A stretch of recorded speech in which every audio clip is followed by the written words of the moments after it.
Next table کے اندر مزید modification کرنے جا رہے ہیں، اور ماڈیفکیشن کے اندر سب سے پہلی چیز میں ٹیبل کی کالمز اور راز کو میں تھوڑا سا اسٹینڈرڈائز چاہتا ہوں، اس کی آؤٹ لائن نارمل کر دینا چاہتا ہوں.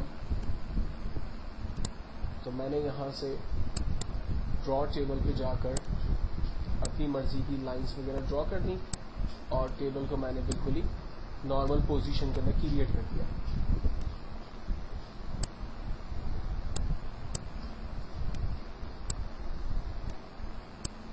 لائک میں نے تمام اس کے راز اور کالمز کو نارمل کر دیا. اب امپورٹنٹ یہ ہے کہ اگر کسی بھی کالم کی سائز کو بڑا یا چھوٹا کرنا ہو تو کیسے کیا جائے گا. فار ایگزامپل نیم کے اندر اگر ایک اسٹوڈنٹ کا نام ہے محمد وسیم، تو اس کا نام اس کالم کے اندر ٹھیک سے نہیں آ پا رہا ہے، تو ہم کالم کی سائز کو کیسے ایڈجسٹ کریں گے تاکہ یہ نام صحیح سے اس میں آ جائے. تو ہم لوگ ان تمام کالم میں جہاں اسپیسز کی نیڈ نہیں ہے ان اسپیسز کو اس نیم کو دے دیں گے. فار ایگزامپل سیریل نمبر کے کالم میں زیادہ اسپیسز آ رہے ہیں جو کہ اس کی نیڈ نہیں ہے، تو ہم اس کے اسپیسز کو یوٹیلائز کرتے ہیں نیم میں. کیسے؟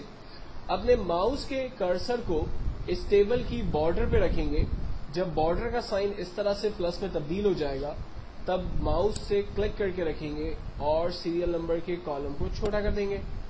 تو کافی اسپیس نیم کے کالم کو مل گیا، لیکن ابھی بھی یہ نام 2 ہی لائنوں میں آ رہا ہے. تو ہم باقی اسپیسز سبجیکٹ نمبر میں سے لے لیتے ہیں. لائک سائنس کے کالم کو میں نے چھوٹا کر دیا، میں میتھ کے کالم کو چھوٹا کر دیتا ہوں، اور میں انگلش کے کالم کو بھی چھوٹا کر دیتا ہوں. تو اس طرح سے کافی اسپیس جو ہے وہ نیم کے کالم کو مل گیا، اور میرا ٹیکسٹ آسانی سے ایک ہی سیل کے اندر مجھے کلیئرلی نظر آ رہا ہے. تو آپ کسی بھی کالم کی جس طرح سے سائز بڑی کرتے ہیں، سیم طریقے سے را کی سائز کو بھی آپ بڑا کر سکتے ہیں. آپ جس بھی را کی سائز کو بڑا کرنا چاہیں اور کم کرنا چاہیں تو ان اسپیسز کو آپ کم بھی کر سکتے ہیں.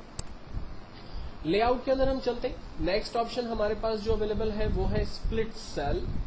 اسپلٹ سیل بیسیکلی ایک سیل کو 2 حصوں میں ڈیوائڈ کرتا ہے. فار ایگزامپل میں نے یہاں ایک مارک شیٹ کے حوالے سے ایک لے آؤٹ ڈیزائن کیا ہے، تو میں یہاں پر جب اسٹوڈنٹ کا ٹوٹل نکالوں گا تو ساتھ ہی ساتھ میں یہ بھی بتانا چاہتا ہوں کہ اس اسٹوڈنٹ نے ٹوٹل نمبر 300 میں سے حاصل کیے، تو مجھے اس ٹوٹل کے سیل کے 2 حصے کرنے. تو میں یہاں سے اسپلٹ سیل کی کمانڈ کا استعمال کرتا ہوں. کہتا ہے کہ نمبر آف کالمز، اس سیل کو کتنے حصے میں ڈیوائڈ کر دوں. ہم نے کہا آپ اس کالم کو سیل کو 2 حصوں میں ڈیوائڈ کریں، 2 کالم سے ڈیوائڈ کریں. نمبر آف را ایک ہی ہے چونکہ ہم ایک ہی سیل پر اس وقت کھڑے ہوئے. فائنلی ہم اوکے کرتے ہیں. آپ دیکھیں اس سیل کے 2 حصے ہو گئے. ایک جگہ پر میں نے لکھ دیا 300، اور لائک 300 میں سے اسٹوڈنٹ نے جو بھی ٹوٹل لیے ہوں گے اس کا ہم بعد میں ٹوٹل نکالنے کا طریقہ دیکھیں گے. تو ہم اس طرح سے اپنے کالمز کو جو ہے وہ ڈیوائڈ کر سکتے ہیں، ان کے اندر ملٹیپل سیلز جو ہے وہ کریٹ کر سکتے ہیں. اگر آپ کو ان سیل کی ضرورت نہیں ہے تو آپ ان کو مرج بھی کر سکتے ہیں. فار ایگزامپل میں نے ان دونوں کالمز کو رینج میں لیا اور یہاں سے مرج سیل کی کمانڈ پہ کلک کیا تو یہ دونوں سیل مل کر ایک ہو گئے. سملرلی نیچے جو 2 کالم آ رہے ہیں ان کو بھی میں نے مرج کر دیا. یہ دیکھیں دونوں کالمز ایک ہو گئے. باری باری ہم ان کو اس طرح سے مرج کر سکتے ہیں. نیکسٹ کمانڈ ہے ہمارے پاس split cell. Split cell actually table کو بریک کرتا ہے. فار ایگزامپل میں چاہتا ہوں کہ ریکارڈ نمبر 2 کے بعد جتنے بھی ریکارڈز ہیں وہ تمام علیحدہ ٹیبل میں آئے. تو اس کے لیے ہم یہاں سے اسپلٹ ٹیبل کی کمانڈ کا استعمال کرتے ہیں. آپ دیکھیں ریکارڈ نمبر 2 کے بعد جتنے بھی ریکارڈز ہیں وہ علیحدہ ٹیبل میں آ رہے ہیں، جبکہ اوپر سیریل نمبر اور نمبر 1 کا جو ریکارڈ ہے وہ علیحدہ ٹیبل میں آ رہا ہے. ان کو مرج کرنا ہو تو کی بورڈ سے ہم ڈیلیٹ کا بٹن دباتے ہیں، یہ ٹیبل دونوں آپس میں مرج ہو جاتے ہیں. چونکہ ہم یہ سارا کام ٹیبل سے ریلیٹ کر رہے ہیں اس لیے ٹیبل میں ہمارے کرسر کا ہونا ضروری ہے، تو ہی ہمارے پاس ڈیزائن اور لے آؤٹ کے آپشنز کام کرتے ہوئے نظر آئیں گے. اگر ہمارا کرسر اس ٹیبل سے باہر نکل جائے گا تو آپ دیکھیں یہاں پر ٹیبل سے ریلیٹ جو پراپرٹی آپشنز تھے وہ بھی ہمیں نظر نہیں آ رہے. تو ہم دوبارہ ٹیبل کے آپشن کے اندر جا رہے ہیں اور اب ہم ٹیبل کی ٹیکسٹ الائنمنٹ کے ساتھ کچھ کام کرنے کی کوشش کر رہے ہیں. لائک مجھے ٹیکسٹ کی الائنمنٹ کو ٹاپ پر رکھنا ہے، مجھے سینٹرلائز کرنا ہے، رائٹ الائن کرنا ہے،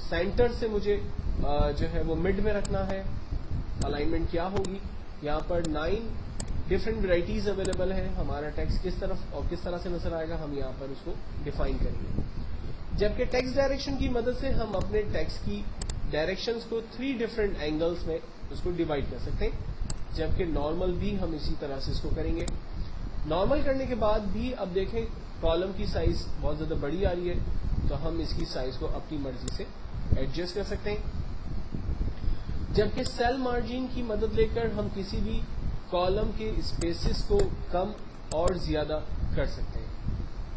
لاسٹ میں ہمارے پاس ڈیٹا کا ایک ٹول موجود ہے جس کی مدد لیتے ہوئے ہم اپنے ریکارڈ کو سارٹ کر سکتے ہیں, لائک الفابیٹیکل آرڈر میں رکھ سکتے ہیں. میں یہاں پر کچھ ریکارڈ اور ایڈ کر دیتا ہوں. Record number 4 for example Bashir, English math science کے نمبر دے دیے ہم نے. ریکارڈ نمبر 5 سلیم, ریکارڈ نمبر 6 احمد. ہم نے یہ کچھ نئے ریکارڈز ایڈ کر دیے اور ان ریکارڈز کو ایڈ کرنے کے بعد اب میں چاہتا ہوں کہ یہ تمام ریکارڈز الفابیٹیکل آرڈر میں آ جائیں. الفابیٹیکل آرڈر مینس کہ اے سے شروع ہونے والے ریکارڈز پہلے آ جائیں, then B C D E F G اور ٹل زیڈ تک کے تمام ریکارڈ سیکوینس میں. اس وقت دیکھیں آپ ریکارڈ سیکوینس نہیں ہے. اے سے شروع ہونے والا نام پہلے بھی آ رہا ہے اور لاسٹ میں بھی ہے, زیڈ سے شروع ہونے والا نام بیچ میں بھی ہے, ایس سے شروع ہونے والا نام سیکنڈ لاسٹ ہے. تو میں ان کی سیکوینس چاہ رہا ہوں. ڈیٹا کو سارٹ کرنے کے لیے ہم نیم کے کالم پہ کھڑے رہتے ہیں, یعنی چونکہ مجھے الفابیٹیکل آرڈر میں نام چاہیے اس لیے میں نیم کی فیلڈ پہ کھڑا ہوں, ڈیٹا کے کالم پہ جا رہا ہوں اور سارٹ کی کمانڈ کا استعمال کر رہا ہوں. سارٹ کی کمانڈ کو یوز کرتے وقت یہ مجھ سے سوال کرتا ہے کہ آپ نے سارٹ کسے کرنا ہے. میں نے کہا آپ سارٹ کریں نیم کے کالم کو. کہتا ہے کہ نیم کے کالم میں کیا چیز ہے؟ ٹیکسٹ ہے, نمبر ہے یا ڈیٹ ہے. ہمارے حساب سے نیم کے کالم میں ٹیکسٹ ہے. اسے اسینڈنگ کرے یا descending. Ascending means alphabetical order A to Z, descending means Z to A. تو ہم چاہتے ہیں کہ تمام نام الفابیٹیکل آرڈر میں آ جائیں, یعنی اے ٹو زیڈ. ہم نے اسینڈنگ لیا اور فائنلی اسے اوکے کیا. اب دیکھیں تمام نام الفابیٹیکل آرڈر میں آ گئے, جس کا اندازہ ہمیں سیریل نمبر سے ہو رہا ہے. ایک بات اور غور سے نوٹس کیجئے گا کہ جب یہ تمام ریکارڈز کو سارٹ کرتا ہے تو وہ صرف نیم کو سارٹ نہیں کرتا بلکہ اس سے تعلق رکھنے والے پورے ریکارڈز چینج ہو جاتے ہیں. جیسے علی کا سیریل نمبر 1 تھا اور اس کے سبجیکٹس نمبر ڈفرینٹ تھے, احمد کا سیریل نمبر 6 تھا اور اس کے ڈفرینٹ نمبرز الگ تھے. جب ہم نے اسے سارٹ کیا تو احمد سب سے ٹاپ پر صرف نام کے حساب سے نہیں آیا بلکہ وہ اپنے ساتھ اپنا سیریل نمبر اور اس سے کنیکٹڈ سبجیکٹ نمبر اور اگر ٹوٹل ہوتا تو وہ بھی اسے لے کر اپنے ساتھ آتا.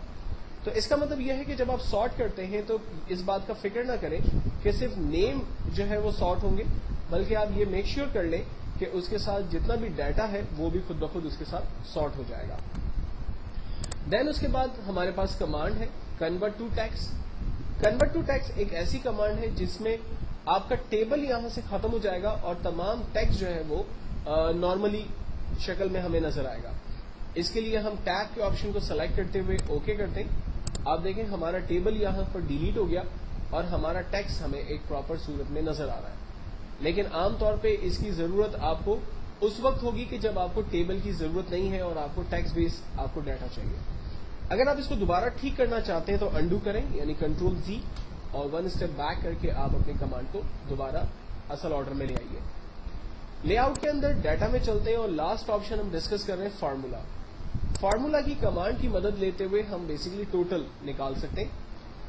مجھے احمد کے تمام سبجیکٹس کا ٹوٹل آنسر یہاں چاہیے. میرا کرسر جس پوزیشن پر اس وقت موجود ہے سبجیکٹ نمبر اس کے لیفٹ کی طرف آ رہے ہیں, تو ہم ڈیٹا میں جا رہے ہیں, فارمولا کی کمانڈ کو استعمال کرتے ہیں تو کمپیوٹر ہم سے کہتا ہے equals to sum bracket open left bracket close.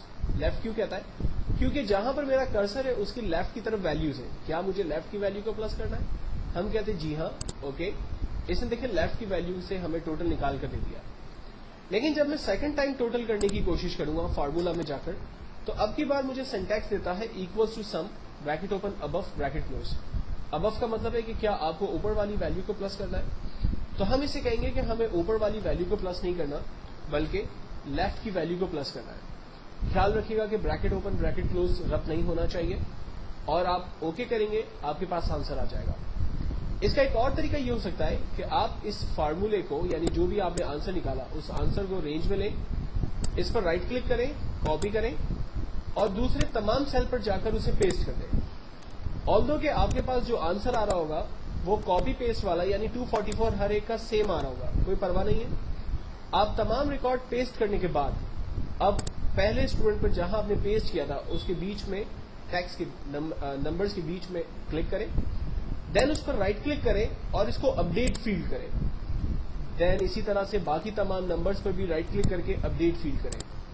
یہ بتانے کا میرا مقصد یہ ہے کہ فار ایگزامپل آپ نے یہاں پر اس وقت اسٹوڈنٹ کو نمبر دیے ہیں تو اس کا ٹوٹل آنسر آ رہا ہے 188, لیکن مثال کے طور پر اگر آپ اس کے نمبرز چینج کرتے ہیں تو آپ دیکھیں ٹوٹل آنسر تو اپڈیٹ نہیں ہوا. تو ٹوٹل آنسر کب اپڈیٹ ہوگا؟ جب آپ ٹوٹل کی فیگر پر رائٹ کلک کریں گے اور اسے اپڈیٹ فیلڈ کریں گے تو آٹومیٹکلی آنسر کمپیوٹر اپنے آپ کو اپڈیٹ کر لے گا. تو اس کمانڈ کو بھی جاننا ہمارے لیے ضروری ہے کہ جب ہم فیگرز یعنی نمبرز کو کم اور زیادہ کرتے ہیں تو کمپیوٹر ایکچوئل میں آٹومیٹکلی اپنے آنسر کو چینج نہیں کرتا بلکہ اسے ہمیں اپڈیٹ کروانا پڑتا ہے.